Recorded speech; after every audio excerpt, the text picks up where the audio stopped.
පින්වතුනි අද කාලේ දැන් ජීවිතේට එකම විසඳුම බුදුරජාණන් වහන්සේගේ සරණ ධර්මයේ සරණ සංඝරත්නයේ සරණ. ඒ සරණ තුලින් එයාගේ නුවණ මෙහෙवला මේ ධර්මය එයාගේ ජීවිතයේ අවබෝධය පිණිස යොදා ගන්න ඕන සංසාර දුකින් එතර වෙන්න. ඉතින් ඒක එයාගේ පූරිත පින්බලේ, එයාගේ නුවණ හැසිරීම, වීරිය, ඒ වගේ ලෝකෝත්තර ගුණධර්මات එක්ක මිශ්‍ර වෙලා තමයි මේ මාර්ගඵල අවබෝධය කියන එක සිද්ධ වෙන්නේ. නමුත් යම් කිසි කෙනෙක් බුදුන් සරණ යනවනේ, දහම් සරණ යනවනේ, සංඝුන් සරණ යනවනේ. සරණ යනවා කියලා කියන්නේ එයාගේ ජීවිතේට ඒ කියන්නේ පිළිසරණක්, බය නැති බවක්. ඒ කියන්නේ දැන් අර ළමයෙකුට කරදරයක් වෙනකොට අම්මලා තාත්තලා ළඟට දුවගෙන එන්නේ. එතකොට ඒ ළමයිට සරණ පිහිට තියෙන්නේ අම්මා තාත්තා ළඟ. ඒකයි මේ මොන හරි දෙයක් වුණ ගමන් දුවගෙන එන්නේ. මෙන්න මේ උපාය කුසල වැඩසටහනෙන් මේ දෙන දහම් අනුශාසනාව ඔබ බුදුන් සරණ තුල පිහිටවනවා. දහම් සරණ තුල පිහිටවනවා. සංඝුන් සරණ තුල පිහිටවනවා. ඒක කොහොමද වෙන්නේ? දැන් අපි ජීවිතේ ප්‍රශ්න වලට මේ උත්තර සාකච්ඡා කරන්නේ බුද්ධානුශාසනාව ඇසුරින්. බුදුරජාණන් වහන්සේ ලැබලා දුන්න උපදෙස් තමයි. ඒකට තමන්ට කරදරයක් එනකොට මෙන්න මෙහෙම උත්තරයකුත් ඔකට තියෙනවනේ කියලා උත්තරේ බුදුරජාණන් වහන්සේගේ පැත්තෙන් ගන්නවා කියන්නේ එයා සරණ ගියේ බුදුරජාණන් වහන්සේ. ධර්මයයි සරණ ගියේ, සංඝ රත්නයයි සරණ ගියේ. දැන් මේ සමහර වෙලාවට මිනිස්සු කියන්නේ ඕන්නේ මේ මිනිස්සු දේවාල සරණ ගිහිලා. ඔන්න ඔය මිනිස්සු නැකස් සරණ ගිහිලා කියලා මිනිස්සු කතා කරන්නේ. ඒකට ඇයි එහෙම කියන්නේ මිනිස්සුන්ට? මේ මිනිස්සුන්ට මොන කරදරේ වුණත් එතෙන් දුවන නිසා ඒක කියන්නේ. එතකොට අපේ ජීවිතයේ අභියෝග කරදර ප්‍රශ්න හමුවේ බුදුරජාණන් වහන්සේගේ උපදේශ වලින් පිහිටක් ගන්නවා කියලා කියන්නේ එහාට තියෙන බුදුන් සරණනේ. එයාට තියෙන දහම් සරණනේ. එයාට තියෙන සංඝුන් සරණනේ. කොච්චර පිහිටක් ලැබෙනවද කියලා බලන්නකෝ මේ දහම් උපදේශ වලින්. ඉතින් අදත් අපි සාකච්ඡා කරන තව කාරණාවක්. ජීවිතයකට උත්තරයක්. ඒ තමයි අපේ ජීවිතේ ප්‍රශ්න උල්පතක් වගේ උනනවා මේ අධික ලෝභකමෙන්. ඒ කියන්නේ සෑහීමකටපත් වෙන්නේ. ලද දෙයින් සතුටු වීම කියන්නේ උත්තරයක්. ලැබුණ විදිහට සතුටු වෙනවා. ඒක උත්තරයක්. අධික ලෝභය කියන එක තමන්ගේ ජීවිතේට ප්‍රශ්නයක්. නැති තියෙන ප්‍රශ්නේ වැඩි කරනවා, නැති ප්‍රශ්න ඇති කරනවා. තියෙන විසඳුම නැති කරනවා, අනාගත විසඳුම් වහලා දානවා. ওই ලෝභකමින්. මම ඕක කියන එක ඔයාලට තේරෙන්න මම උදාහරණ කතා ටිකක් දෙන්නම්කෝ. මේ ලද දෙයින් සතුටු වීම කියන තැන තියෙනවා කෘතඥතාවය. ඒක හින්න ගුණ ධර්මයක්, ලොකු විශාල ගුණ ධර්මයක්. කෙලෙහි ගුණ කියන එක. කෙලෙහි ගුණ කියන්නේ සත්පුරුෂ භූමිය. ඒ සන්තුට්ඨිච කතඤ්ඤෝතා. ඒකනේ මංගල සූත්‍රයේ තියෙන්නේ. සන්තුට්ඨිච කතඤ්ඤෝතා. ලද දෙයින් සතුටු වීම මංගල කාරණය, කෙලෙහි ගුණ පිහිටීම මංගල කාරණය. ওই දෙක එකට මිශ්‍ර වෙලා තියෙනවා. ඒ නිසා අම්මා තාත්තගෙන් Tamanට ලැබිච්ච දේ ගැන එහා සතුටු නැත්නම් ඒ ලැබිච්ච දේ ගැන එයා දෙමව්පියන්ට කෘතඥතාව වෙන්නේ නැහැ. උඹලා මොනවද අපිට කළේ? ඔය මොනවද කළේ කියලා කියපු ගමම කෙලෙහි ගුණ නැති වෙනවනේ. ඒ හේතුව අම්මගෙන් තාත්තගෙන් ලැබිච්ච දේ ගැන යාට සතුටක් නැහැ. එයා මේ මනුස්ස ලෝකෙට බිහි වුණේ අම්මා තාත්තා නිසානේ. මේ අතපය තියෙන්නේ අම්මා තාත්තා නිසානේ. මේ ලෝකේ පින්නුවේ අම්මා තාත්තානේ. පුංචි කාලේ එක මොහොතකාරී ලෙඩකට, දුකකට, කරදරයකට යම්මලා අපිට බෙහෙත් හිත් කළ බලාගත්තේ නැත්නම් මෙලාකට අපි මැරිලානේ. අපේ ජීවිතේ මැරෙන්න ගිය අවස්ථා කීපයක අපි දන්නේ නැතුව මේ මව්ගේ රැකවරණය තුල, පියාගේ රැකවරණය තුල සුරක්ෂිත වෙන්න ඇතිද? ඉතින් ඒ අපේ මේ ජීවිතය ගැන අපි සතුටු නැත්නම් අම්මලා තාත්තලාට ගරහනවා. මොන් අපිව බිහි කළා අපිට වෙච්ච කර්මය කියලා. සතුටු වෙන්න, නිරේ යන්නේ නැතුව, තිරිසනෙක් වෙන්නේ නැතුව, පෙරේතෙක් වෙන්නේ නැතුව ඔහොම හිටපු එක ගැන සතුටු වෙන්න ඕම හරි. කරදර මිනිසුන්ට එනවා. ඒ වටනේ අපි උත්තර කතා කරන්නේ. මම ළඟදීන් දැක්ක දකුණු ඉන්දියාවේ ආච්චි කෙනෙක් කෑම උයන හැටි. කකුලුව පන පිටින් කබලේ බදිනවා. කකුලුව පන පිටින් කබලේ බදිනවා. කර ගාලා මේ බැදෙනවා පුපුරනවා. ඊට පස්සේ මිරිස් බැදුනා වගේ බැදුනට පස්සේ කබලේ දැන් තෙලුත් නැති කබලේ දැන් මේ පිච්චෙන්නේ. ඊට පස්සේ මිරිස් කරට දාලා තලලා පේස්ට් එකක් වගේ හදනවා ඒකෙන්. ඒක තමයි ඒකේ පෙන්නුවේ. එතකොට අර ගලට අරන් ගලේ මේ තලනකොට බැදිච්ච කකුලුව තවත් කකුල් දෙක හොල්ලනවා. දැන් ඒ වගේ දුක් තියෙද්දී තිරිසන් ලෝකේ සංසාරේ දුක එහෙම තියෙද්දී මේ අපේ ජීවිතේ ප්‍රශ්න මේ ලොකු ප්‍රශ්න කරගන්න එපා. අපි හිතට සැනසෙලි වදනක් දාගමු මේ මෙහෙම තමයි ඉතින් මනුස්ස ලෝකයේ මිනිසුන්ට කරදර එනවා කියලා. ඉතින් ඒවට අපි උත්තර කතා කරනවානේ. ලද දෙයින් සතුටු වීම අපිට මනුස්ස උප්පත්තියක් ලැබුණා. එතකොට ඔන්න අම්මලා තාත්තලා ගැන සතුටුයි අපිව බිහි කරපු එකට. ඊට පස්සේ කෘතඥතාපූර්ව වෙනවා. ගුරුවරු නිසා අපි මේ අකුරු කියවන්නේ අපිට ඉගැන්වුවේ ගුරුවරු. පාරේ යනකොට බස් එකක් හරි හොයා ගන්න. ගුරුවරයෙක් නිසා අපිට අකුරු ඉගැන්වුවා කියවන්න ඉගැන්වුවා. ගුරුවරුන්ට කෘතඥතාව වෙනවා. ඉතින් මේ විදිහට කෙලෙහි ගුණ කියන එක තිය අපි කතා කරමු ලද දෙයින් සතුටු වීම ගැන. ඉතින් බුදුරජාණන් වහන්සේ වදාලා මහණෙනි මම සංසාරේ ඉපදුනා මේ ගෙදරක බ්‍රාහ්මණ පවුලක දූල 3 දෙනෙක් ඉන්නවා. බමුණ හදිසි රෝගයකින් මැරුණා. මැරිලා ඉපදුනා හංසෙක් වෙලා. හංසයාගේ ශරීරයේ එන පියාපත් රත්තරන් ස්වර්ණ හංස ජාතකේ. පෙර ජීවිතේ මතක් වෙලා අර මිනිස්සු ඉන්න ගෙදරට පියාඹලා ආවා. එවිලා මේ මිනිස්සු දුකසේ ජීවත් වෙන්න නිසා දැන් ගෑණියෙකුයි දරුවෝ 3 දෙනෙකුයි මේ අසරණ වෙලා. අර ගෙදරට පියාපත ගානේ දාලා යනවා. මේ මිනිස්සු මේ පියාපත විකුණලා ජීවත් වෙනවා. ඊට පස්සේ දැන් ඔන්න එයාලගේ දුකට විසඳුමක් හම්බ වුණා. ඊට පස්සේ මේ මහ ගෑණිට හිතුණා ඔය සතහ කවදායි දන්නේ ඊළඟ පාර අල්ලා ආපුම මේ අල්ලගෙන ඔක්කොම තටු ගලවමු කියලා. ඉතින් අනිත් කෙල්ලෝ ටික කිව්වා අපිට නම් බෑව කියලා. මං කරන්නම් කොඹල හිටපියවකෝ කිව්වා. හංසයා ආවට පස්සේ ආදරෙන් කතා කරලා අල්ලගෙන බෙල්ල මිරික ගත්තා. තටු ටික ඔක්කොම ගැලෙව්වා. ගලවන තට්ට සුදු පාට වුණා. අතරක් නෙවෙයි.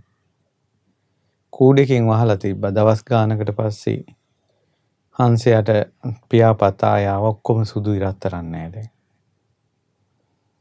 ඊට පස්සේ අර බලන්න අසත්පුරුෂ කතක් ළඟට යෑමේ ස්වර්ණ හංසයාට රත්තරන් පියාපතුත් නැති වුණා. බෝධිසත්වෝ මේ ඉගිල්ලා ගියා. ආයෙත් අර මිනිස්සු දුකටපත් වුණා. ඔය මේ මට මතක හැටියට ඔය කාන්තාව තුල්ලනන්දා.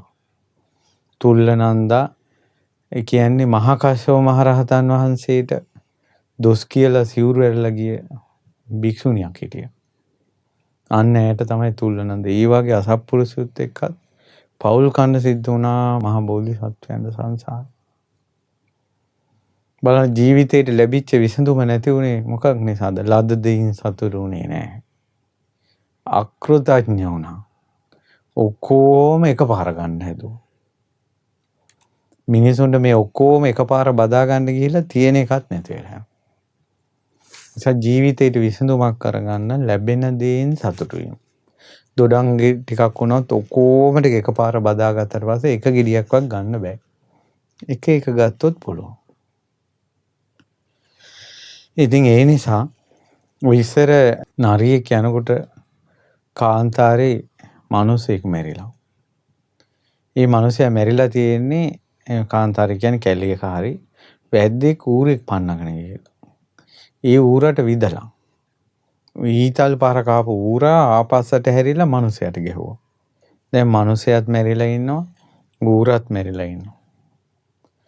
ඊට පස්සේ දැන් ඔන්න විතර කවුරුත් නැහැ දැන් අයිතිකාරයි. හිවලෙක් ආවා. හිවලා දැන් කැරකිලා බහිනවා. ඌර කන්දෝ මිනිසයා කන්දෝ. ඌර කන්දෝ මිනිසයා කන්දෝ කියලා හිතලා එතකොටම වෙන දුන්නේ අර ලණුව ගැට ගහලා තියෙන්නේ හම්පටකින්. ඊට පස්සේ කල්පනා කළා මෙතන ඉඳලා කන්න පටන් ගන්න ඕන කියලා. දැන් ඌර කන්නේත් නැතුව මිනිසයාව කන්නේත් නැතුව අර දුන්නේ මේ කට ඇතුළට දුන්න දාගෙන අර අයිනි හැම හැපුවා. හපහපා ඉන්නකොට අර දුන්න වේගෙන් ගැට ගහන තියෙන තදට ඒක කැඩිච්ච ගාම හිවලගේ කට අස්සෙන් ගිහලා එහා පැත්තෙන් මත වුණා. ඌත් එතනම මැරුණා. මොකද මේ හේතුව? අධික ලෝභය. ඔක්කොම බදා ගන්න ඕන. ඔක්කොම බදා ගන්න ඕන. ඔය වගේ අපේ ජීවිතවලත් ඔයාලගේ ජීවිතවලත් ලෝභකම වැඩි නිසා හැමදේම නැති වෙච්ච අවස්ථා එකක් දෙකක් හරි ඇති. අපි විසඳුම් කතා කරගෙන යද්දී අපේ ජීවිතේට එක විසඳුමක් කරගමු. ලද දෙයින් සතුටු වීම. ලද දෙයින් සතුටු වීම. ගෙවල් වල ප්‍රශ්න හටගන්නේ නිසා. ගෙදර උයන්නේ සම්බලුයි බතුයි නම් ඒක කාලා සතුටින් ඉන්න. තියෙන්නේ පැල්පතක් නම් ඒක හොඳයි කියලා සතුටින් ඉන්න. තියෙන වාහනේ හොඳයි කියලා සතුටින් ඉන්න. තමන්ගේ දේවල් ගැන තමන් සතුටු වෙන අනුන්ගේ දේවල් වලට කෙලහලාලා ඉන්නේ නැතුව. මොකද දන්නවද හේතුව? හිතේ සතුට නැති වෙනවා එතකොට. සැනසෙල්ල නැති වෙනවා. තමන්ගේ ගෙදර හොඳම ගෙදර කරන්න. තමන්ගේ නෝනා හොඳම නෝනා. තමන්ගේ මහත්තයා හොඳම මහත්තයා. තමන්ගේ වාහනේ හොඳම වාහනේ. තමන්ගේ ගම හොඳම ගම. තමන් කන කෑම තමයි ලෝකේ හොඳම කෑම. එහෙම කරගත්තා නම් හරි. ඔය ටීවී එකේ තියෙන කෑමයි, ටීවී එකේ තියෙන ලෝකයටයි අධික ලෝභ වුණාට පස්සේ තමන්ගේ දෙයින් තමන්ට සැප උපදින්නේ නැහැ. ඒ නිසා අර අධික ලෝභය කම නිසා තමන්ගේ ජීවිතේට මේ දුක්ඛන්දරා එන හැටි තමයි බුදුරජාණන් වහන්සේ වදාළේ. බුදුරජාණන් වහන්සේ වදාලා ඉස්සර ඔය කාන මාතාවගේ ගෙදරින් ඒ කියන්නේ කාන කියලා දුවෙක් හිටියා. එයාගේ අම්මා දුව ඈත පළාතකට විවාහ කරලා දුන්නා. ඊට පස්සේ ඔන්න බුදුරජාණන් වහන්සේගේ කාලේ මේ දැන් එයා අම්මා බලන්න ආවා. දැන් කානාව. මිනිස්සු පණිවිඩයක් කිව්වා දැන් එන්න ඇති අම්මලා බැලුවා කියලා. ඊට පස්සේ අම්මා කිව්වා යන්නේ කී කැවුම් ටිකක් හදාගෙන ඵලයන්. කැවුම් හදලා දැන් හදන උදේ හිට යන්න. හාමුදුරුවෝ 4 නමක් ආවා. ඉස්සලම එක නමක් ආවා කැවුම් පාත්‍රේ පුරවලා දුන්නා. උන්වහන්සේ යන ගමන් වෙන කෙනෙක් ආවා. ඊට පස්සේ තව ඊතුරු කැවුම් ටික දුන්නා. ඔය හාමුදුරුවෝ 4 නමක් ආවා කැවුම් ඔක්කොම ඉවරයි. යන්න බැරි වුණා. ආයෙ සතියක් අමාරක් ඉඳලා බඩු මුට්ටු ටිකක් එකතු කරගෙන කැවුම් හැදුවා. ආයෙත් අර 4 නම ආවා. ආයෙත් දුන්නා යන්න බැරි වුණා. අර මිනිහා පණිවිඩය වෙන වරෙන් නැත්තම් මං වෙන ගෑණියෙක් බඳිනවා කියලා. යා ගන්න බැරි වුණා 3-4 වතාවකදී මර හාමුදුරුවෝ ටික ආවා. ඊට පස්සේ අර මිනිහා උඹ එන්න එපා මං බඳිනවා කියලා වෙන ගෑණියෙක් බැන්දා. අර කානා අඬාගත්තු ගම බුදුරජාණන් වහන්සේ බුදු ඇසින් දුටුවා. ඊට පස්සේ ගෙදරට වැඩියා. කානාවට දහම් කරුණු කිව්වා. ධර්මයේ දේශනා කළා. කානා බණ අහගෙන හිටියා. බුදු කෙනෙක් දැක්කට පස්සේ ලෝකික දුක් අතහැරියා. ශ්‍රද්ධාව ඉපදුණා. බණ ඉවර වෙනකොට සෝවාන් වුණා. සෝවාන් වෙන්න තරම් අච්චර දුක අඬා පවුල කැඩිලා අඬා හිටපු ගෑනු කෙනෙක්. සෝවාන් වෙන්න තරම් හිත කොච්චර හැදුවද? ඇයි බොර වෙච්ච වතුරට උදක ප්‍රසාදනි මාණික්කය දැම්මට පස්සේ අර බොර ඔක්කොම අයින් වෙලා වතුර පිරිසිදු වෙනවා. බුදුරජාණන් වහන්සේ වදාළ ශ්‍රද්ධාව මැණිකක් වගේ උදක ප්‍රසාදනි. කැළඹිලා ඇඬීම් ශෝක වැළපීම් තියෙන හිතට ශ්‍රද්ධාව කියන මැණික දාගත්තට පස්සේ සංසිඳිලා යනවා. ඒකනේ බණක් අහලා ශ්‍රද්ධාවක් උපදුනාට පස්සේ ප්‍රශ්න කෝටියක් හිතෙන්නේ නැති වෙන්නේ. කානා සෝවාන් වුණා. ඊට පස්සේ ආරංචි වුණා බුදුරජාණන් වහන්සේ කානාගේ ගෙදරින් දන් වැළඳුවා කියලා අර මිනිසයාට. අර මිනිසයා බුදුන් සරණ ගිය කෙනෙක්. එයාව ඉක්මනට පහුවදාම ඇවිල්ලා කානාව ආයෙ කරගෙන ගියයි පවුල් හරි ගියා. බුදුරජාණන් වහන්සේ ওই සිද්ධිය මුල් කරගෙන සංඝයාට කිව්වා ලෝභ වෙන්න එපා. යම් තැනකින් ගන්න ඕන ප්‍රමාණයක් තියෙනවා කිව්වා. සිල්පදයක් පැනෙව්වා. එක තැනකින් පාත්‍ර දෙක තුනක් පුරවලා කැවුම් ගන්න එපා කියලා. දැන් හාමුදුරන්ගේ ලද පමණින් සතුටුන් නැති නිසානේ ප්‍රශ්නේ හටගත්තේ. ඊට පස්සේ මිනිසුන්ට පුදුමයි සංඝයාට පුදුමයි අර කානාගේ පවුලේ ප්‍රශ්නත් විසඳුණා. සෝවාන්ුත් වුණා. ඉතින් බුදුරජාණන් වහන්සේ වදාළ ওই කානාට මං කලින් පිහිට වෙලා තියෙනවා. බලන්නකො බුදු කරුණාව. ওই කානා ආත්ම භාව ගන්නකට කලින් පිරිමි ජීවිතයක හිටියා කිව්වා. මේ පිරිමි ජීවිතයක හිඳලා නිදන් කරපු ධනයකට අධික ලෝභ වෙලා මේ පිරිමි පෞරුෂය නැති කරගත්තා කිව්වා. නැති කරගෙන ඊළඟට ඉපදුනේ මේ නිදහනෙම මී දෙනක් වෙලා. ගැහණි ස්ත්‍රී මීයක් වෙලා ඉපදුණා. ඔන්න බලන්න අර පිරිමියෙක් ගෑණියෙක් වගේ පෙරේත වුණොත් වස්තුවකට ඊළඟ ජීවිතේ ගෑණියෙක් වෙලා ඉපදෙනවා. දැන් ඔය සමහරකට බයිනෝටක් කියනවනේ මොකද ඔය ගෑනු වගේ පෙරේතකම මේවට කියලා පිරිමින්ට දොස් කියන්නේ. ඒ වචනේ තියෙන නේද බයිනකොට අර මොකද ඔය ගෑනු වගේ වට පෙරේත කියලා. පිරිමි කෙනෙක් මේ ඕනම දෙයකට පෙරේත වෙන එක අධික ගිජුකම තෘෂ්ණාව එයාගේ පිරිමි ගතිය නැති කරනවා. ඉතින් මෙයා ඊළඟ ජීවිතේ ඉපදුනේ ස්ත්‍රියක් වෙලා. බුදුරජාණන් වහන්සේ වදාළ ඒ ස්ත්‍රී ජීවිතේ තමයි දිගටම එන්නේ මේ. දැන් සෝවාන් වුණෙත් ගෑණියෙක් විදිහට. පිරිමිකම නැති කරගත්තා. එතකොට ඒ කාලේ ගල්වඩු බාසුන්න කෙනෙක් බෝධිසත්වයෝ. දැන් අර මීයා මේ ස්ත්‍රී මීයා අර මී දෙන අර වස්තුව ළඟමයි ගැවසෙන්නේ දැන්.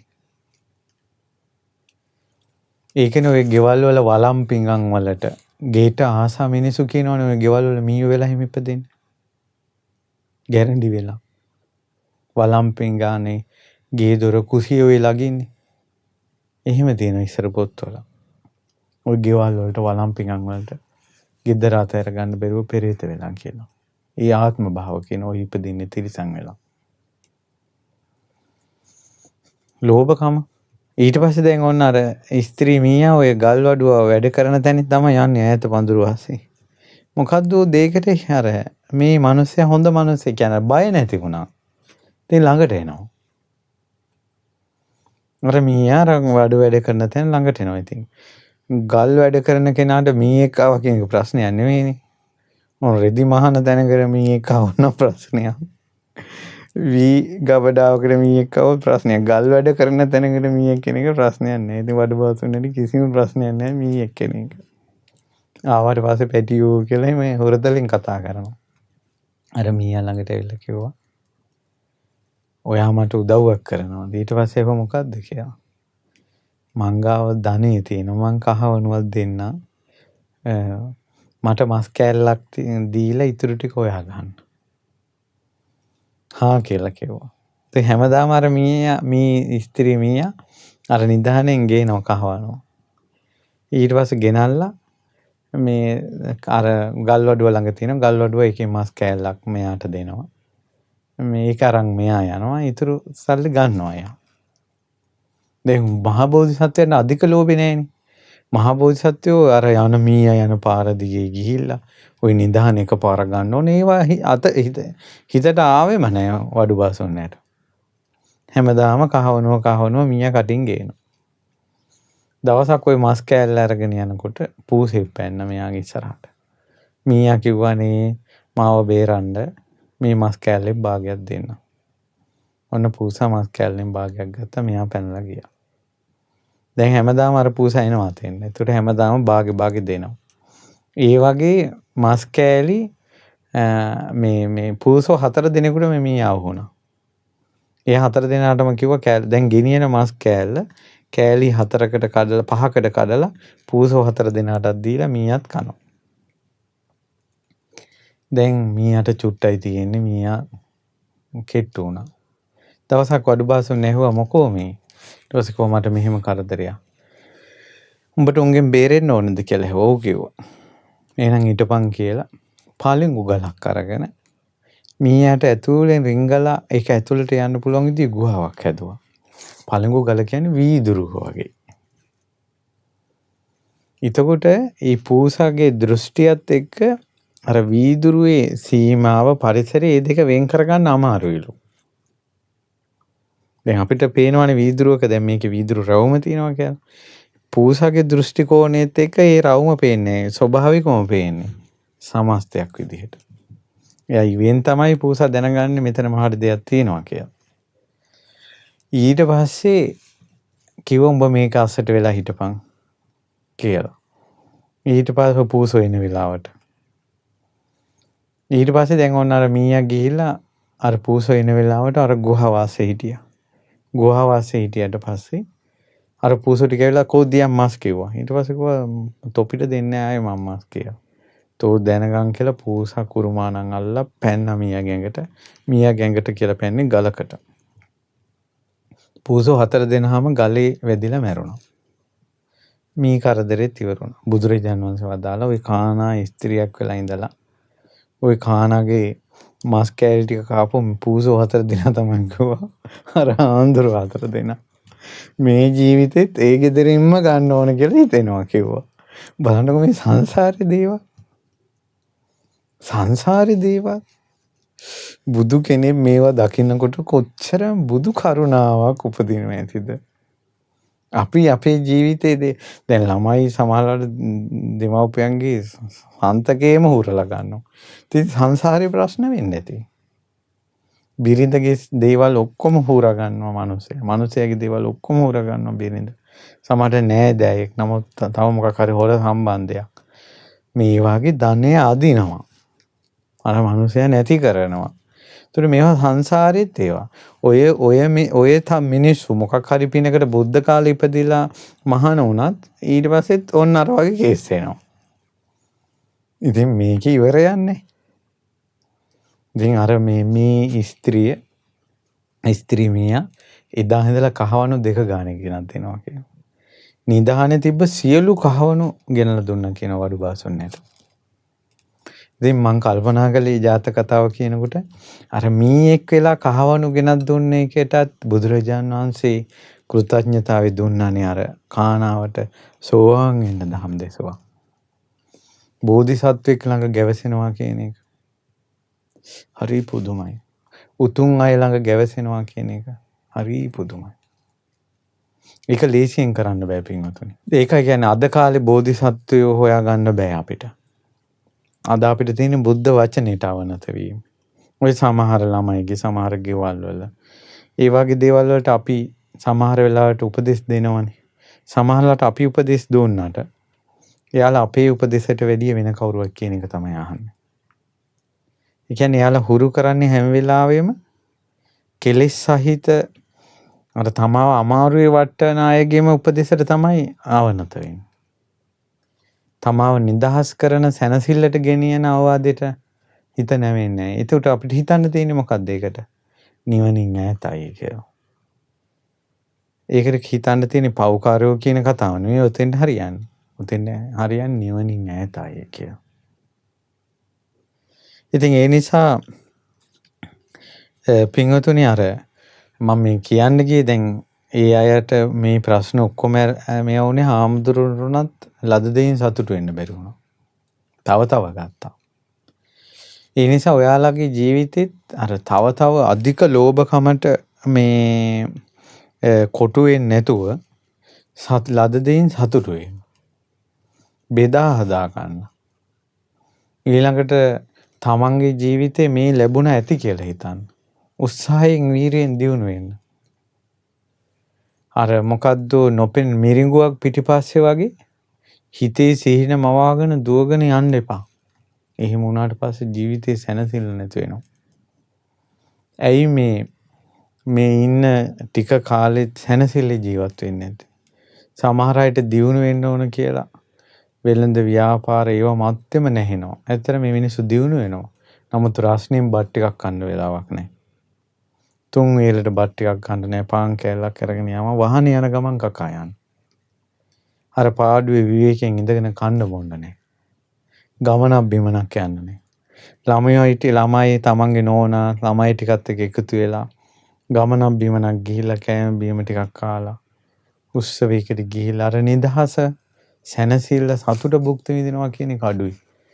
3:30 පැයේම රාජකාරීත් එක්ක ඉන්නේ. හරියට නිදා ගන්න වෙලාවක් නැහැ. ඇයි මේ? අධික ලෝභයෙන් කොහෙදෝ ගමනක් දුවනවා. අධික ලෝභයෙන් කොහෙදෝ ගමනක් දුවනවා. සමහර ව්‍යාපාර සමහර ආයතනවල අයිතිකාරය ඉන්නවා. Tamanට ඕන ගමනක් යන්න නැහැ. අද ගිහිලා කොහොමද අද මීටින් දාගෙන තියෙනවා මෙහෙමයි කියලා. ඒතකොට Tamanට හදිස්සියේ Tamanට ඕන තැනකට යන්න නැත්නම් ඒ ආයතනයේ ප්‍රධානියා වෙලා මොකටද? ඒ කියන්නේ ඒ සේවකයෝ එයාගේ වෙනස නැහැ. සේවකයන් නම් ආයතනයේ එයා ජොබ් එකක් කරන්නේ යාලට ඕන විදිහට නිවාඩු ගන්න බෑ. ඒ තැනම නම් බොස් ඉන්නෙත්. ඒක තමයි. එතකොට අපි කිව්වේ සමහර දේවල් අපිට අත්හරින්න සිද්ධ කරන්න වෙනවා. පාඩු ඉඳලා අපේ සමහර ජීවිතේ ප්‍රශ්න විසඳ ගන්න වෙනවා. ඒ වගේ තමන් ගැන කියවීමක් කරන්න. තමන්ම තමන් එක කතා කරන්න. ඔබ කොහෙද මේ යන්නේ? ඔබගේ මොකද්ද මේ ලෝභකම? ඔබගේ මොකද්ද මේ අතෑරීම කියලා. ඉස්සර ওই ජාතක කතාවක තියෙනවා දොරටු පාලකෙක් දුප්පත් වෙලා පස්සේ කාලේ එයා නගරේ හරහා අවුවෙන් යනවා. කඩිමුඩි යනවා මේ. තියෙන දෙයක් අරන් එන්න වගේ ලොකු දෙයක්. රජුරෝ දැකලා මේ මිනිස්සයා ගෙන්නවා. ඔබ කොහෙද මේ අවුවේ යන්නේ? ඊට පස්සේ කොහොම මට නිදානයක් තියෙනවා. මං ඒක ගන්න. ඊට පස්සේ කොහොම මොකද්ද උඹට තියෙන නිදානේ? මං ওই දොරටු පාලකයා වෙලා ඉන්න කාලේ මහරජුරුවන් වහන්සේ වැටිලා තිබ්බ V80 ප්‍රමාණි රත්තරන් කෑල්ල. මං ඕක දොරටුවේ අයිනේ හිලක ගැහුවා. ඕක අරන් යන්නේ කිව්වා. මොකද රජුරෝ කිව්වා මේ බලාපන් මේ තියෙන රත්තරන් පුටුවා. සිංහාසනේ. මං පය තියලා ඉන්නේ මේ පීඨේ රත්තරන්. මේ තියෙන මන්දිරේ කොච්චර රත්තරන් තියෙනවද මේ ආභරණ රත්තරන්. ඒවත් එක බලනකොට උඹ මේ චූටි බිම වැටලා තියෙන රත්තරන් කෑල්ලක් කියන්නේ මොකද්ද? ඔන්න ඕක අතහැරලා දාපන් උඹට මොනවද අඩුපාඩු? ඊට පස්සේ කොහමද කන්න බොන්න අඳින්නේ? ඒ ඔක්කොම උඹට ඕන තරම් මෙහින් අරන් ඵලයන් කිව්වා. අනේ රජතුමනි මං ඒ ටිකත් අරන් යන්න. හැබැයි මං අරකට අරගෙන යනවා. රජුරවන්නේ හිතුණා අනේ මෙහෙමත් මිනිස්සු. එහෙම නෙවෙයි. ඔන්න ඕක අතහැරපන් මං උඹට ඇත්තු ආස්සෝ දෙන්නම් කිව්වා. ගන්නම් හැබැයි මට අරක ගන්නත් ඕන කිව්වා. අවසානයේ කිව්වා මේ රටෙන් භාගයක් දෙන්නම් කියලා. රටෙන් භාගයක් අරන් මේ මිනිස්සයා කිව්වා නේ මට අරක ගන්න යන්න ඕන කියලා. මිනිස්සයාගේ හිත ඕන ඔහොම එකක්. ඒ නිසා මිනිසුන්ගේ ජීවිතේ මේ ලද දෙයින් සතුටු වෙන්නේ නැති නිසා පුදුම පීඩනයකින් ඉන්නේ. පුදුම පීඩනයකින් ඉන්නේ. ලද දෙයින් සතුටු නොවීම. සමහර ළමයි ඉගෙන ගන්න ළමයිගේ ওই තියෙන පීඩනය බලන්න. ඒ කියන්නේ ඔක්කොම අතෑරලා යාන්තම් සාමාන්‍ය පෙළ ගොඩ යන්න ඕන කියන අදහසේ ඉන්න ළමයි ඉන්නවා. 6යි 3ක් ගත්තොත් ඒකට ඇති. සමහර මහා ආසාවල් වල ඉන්න ළමයි ඒ දැන් සබ්ජෙක්ට් 9යි නම් ඒ 8ක් අරගෙන ඊළඟ එකට B නම් කන්නේ බොන්නේ නැතුව ඉන්නවා. අරක B එකක් වුණා කියලා ඒ වෙන්නේ නැතුව. එහෙම මිනිස්සු ඉන්නවා නේද? පීඩනේ. ඇයි මේ ලද දෙයින් සතුටු නොවීම? පුදුම පීඩනයකින්. රස්සාවලත් එහෙම. ඉතින් මං විස්තර කරන්න ඕනේ තේරුම් ගන්න ඕවා. මේ විස්තර කළේ අපි ලද දෙයින් සතුටු වීම ජීවිතේ ප්‍රශ්න ගොඩකට උත්තරයක්.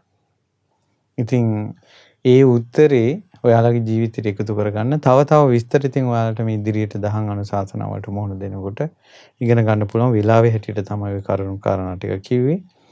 ලද දෙයින් සතුටු වෙනවා මම සෑහීමකටපත් වෙනවා මම කියලා හිතට අදහසක් ගන්න ගොඩක් ප්‍රශ්න විසඳෙන්න ගන්නවා එතකොට. ඒ නිසා ඔබටත් මටත් ලද දෙයින් සතුටු වීමේ කුසලයේ පිහිටාවා.